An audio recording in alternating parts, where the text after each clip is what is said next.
O laço da verdade é a maior arma da Mulher Maravilha e ele tem duas funções especiais: se pendurar nas nuvens, igual do Flamengo fazia, e fazer com que quem quer que o toque diga a verdade. E por verdade nós consideramos aquilo que o sujeito que está sob a ação do laço acredita ser verdade.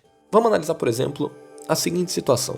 Um menino e uma menina estão brincando de bola dentro de casa, e nessa brincadeira a menina acaba jogando a bola por cima do muro e ela cai do lado do defunto de uma velha que tinha acabado de ser atropelada por um bandido perigoso que nós vamos chamar de Zap. Nem a menina, nem o menino veem isso acontecer, mas logo em seguida eles saem na rua para pegar a bola de volta. E ao sair, eles veem a mulher ensanguentada na calçada e a menina logo liga os pontos e acredita que ela, por acidente, matou essa velha quando jogou a bola por cima do muro. Já o menino, por outro lado, vê a velha caída no chão e diz: caramba, que esquisito a velha morrer logo ao lado da nossa casa, bem na hora em que a gente estava jogando bola. Meu Deus, que coincidência. Percebe-se pela reação dos dois que a menina acredita que ela matou a velha, enquanto que o menino acredita que a velha morreu por acidente enquanto eles estavam jogando bola. E na realidade nós sabemos que a velha foi morta pelo Zap, ou seja, nenhum dos dois tá certo. Mas aí, repentinamente, a Mulher Maravilha aparece para resolver essa situação. Ela passa o laço no menino, passa o laço na menina e ela pergunta: quem é que matou essa velha? A menina responde: fui eu, Mulher Maravilha. Eu matei a velha sem querer com a bola. E o menino responde: ninguém, Mulher Maravilha. Ela caiu sem querer e morreu por acidente. Veja que, em nenhum momento, nenhum dos dois diz que quem matou a velha foi o Zap. Afinal, nenhum deles sabe que foi o Zap que matou a velha. Portanto, é impossível para eles dar essa informação à Mulher Maravilha. Tudo que eles podem fazer, perante o laço, é dizer o que eles acreditam ser a verdade do acontecimento dos fatos. O laço não dá onisciência a eles. A única coisa que o laço faz é forçar eles a dizer o que eles acham ser a resposta correta para a pergunta que está sendo feita. Portanto, seria impossível para a Mulher Maravilha obter a resposta correta sobre os acontecimentos desse assassinato a partir do uso do laço nessas duas crianças. Ela teria que laçar o Zap, ou puxar nas câmeras, ou sei lá. Mas enfim, o ponto é que o laço da verdade faz apenas com que os sujeitos que estão sob o efeito dele digam o que eles acreditam ser a mais pura verdade. E nós temos alguns exemplos disso no próprio material desses heróis, como no clássico trecho que vira e mexe aparece no Twitter, onde o Clark, o Bruce e a Diana ambos contam aos outros quem eles são e quais são suas identidades, e nesse trecho o Bruce diz: eu sou o Batman.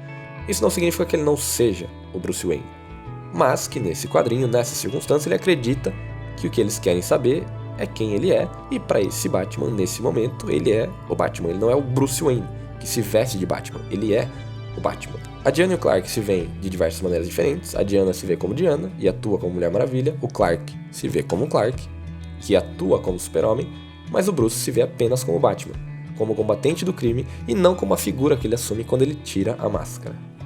E é exatamente essa característica do laço da verdade que permite que ele seja usado de maneira tão interessante e engraçada narrativamente. O fato do laço fazer com que os sujeitos revelem o que eles de fato acreditam, o fato de o laço impedir que qualquer pessoa que esteja sob seu efeito minta, o fato de o laço permitir que essas pessoas se expressem sem nenhum filtro, é o que faz dele um recurso tão bom para comédia. E nós vemos isso no filme da Liga da Justiça, por exemplo. Nesse trecho do filme, o Arthur, que é um cara que mostra aos outros essa fachada de homem fodão e másculo, bota pra fora o que ele sente sem nenhum filtro. E o que ele sente é normal, compreensível e é bonitinho. Mas é engraçado você ver o cara que se comporta dessa maneira, falando essas coisas do nada e sem qualquer filtro na fala. Eu acho que já ficou claro como é que o laço funciona e como ele pode ser usado efetivamente para transmitir uma mensagem ou para gerar um tom cômico em cena.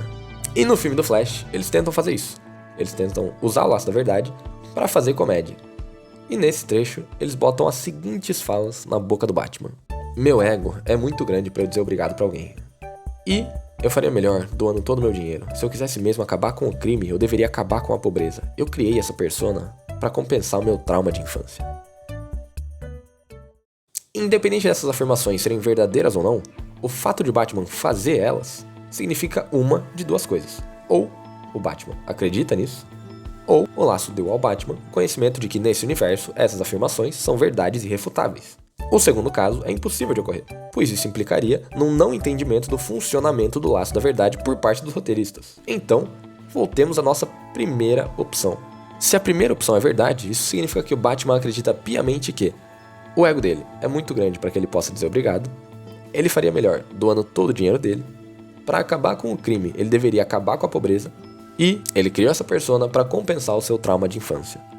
E isso tudo pode até ser verdade. Mas sendo verdade, o que significa o Batman achar que o ego dele é muito grande para dizer obrigado? Significa que, além disso ser um fato, ele tá ciente desse fato. Ele sabe que ele tem um ego gigante e ele deixa isso impedir ele de agir como um ser humano decente. O não agradecimento dele deixa de ser um elemento de se recusar a reconhecer a própria falha como herói e passa a ser um ato mesquinho de não querer admitir que alguém precisa ajudar ele. Se ele acredita nisso, então o não agradecimento dele deixa de ser sobre ele se sentir decepcionado pela sua incapacidade de resolver a situação sozinho e passa a ser sobre ele não querer admitir que ele pode precisar de ajuda em certos momentos. Da mesma forma, se ele acredita que ele poderia fazer mais bem doando seu dinheiro, e ele não o faz, isso significa que o Batman não é um herói altruísta que sacrifica o seu eu em prol da construção de um mundo melhor. Significa que ele é um egoísta, que adora se divertir com o seu manto de herói pela cidade, cheia de criminosos de Gotham. Significa que mesmo sabendo que ele poderia fazer melhor, ele opta por não fazê-lo puramente para preservar o seu entretenimento, que é usar o Batman à noite para bater em bandido. Partindo ainda para outra afirmação, que se ele quisesse acabar com o crime, ele deveria acabar com a pobreza, isso significa que o Batman propositalmente não tenta acabar com a pobreza, mesmo acreditando que isso acabaria com o crime.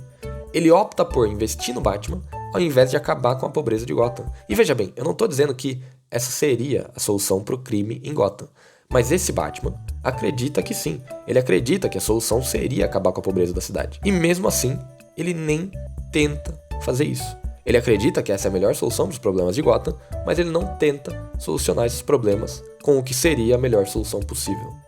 Essa cena transforma o Batman em um homem que não agradece ajuda, por se considerar muito melhor que os outros, um homem que ao invés de doar seu dinheiro opta por financiar suas fantasias e o seu entretenimento milionário, mesmo sabendo que isso causa mais mal do que bem no mundo, e em um homem que opta por não tentar resolver a criminalidade na sua cidade, mesmo sabendo o que ele deveria fazer para resolver esse problema do crime.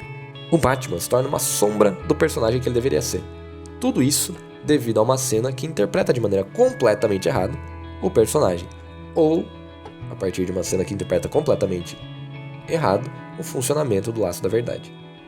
Independente do motivo, essa cena só mostra o problema maior que os roteiristas de filmes de super-herói vêm enfrentando há tempos, que é priorizar a comédia acima de tudo e não pensar nas consequências do que eles escrevem para os personagens. Bom, por hoje é isso. Agradeço pela presença, bom descanso, bons estudos e até